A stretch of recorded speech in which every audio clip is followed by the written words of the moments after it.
दोस्तों, आज का इम्पॉर्टेंट वर्ड है रेदर।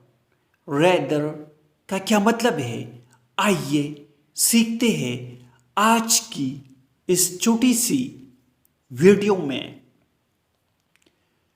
रेदर मीन्स बल्कि, बरखिलाफ या बरअक्स। आइए इस वर्ड को सेंटेंस में इस्तेमाल करते हैं।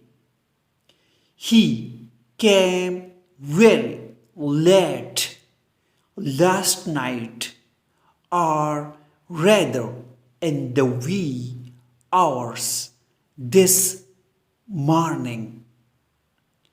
वो कल रात बहुत देर से आया था या आज सुबह सवेरे आया था।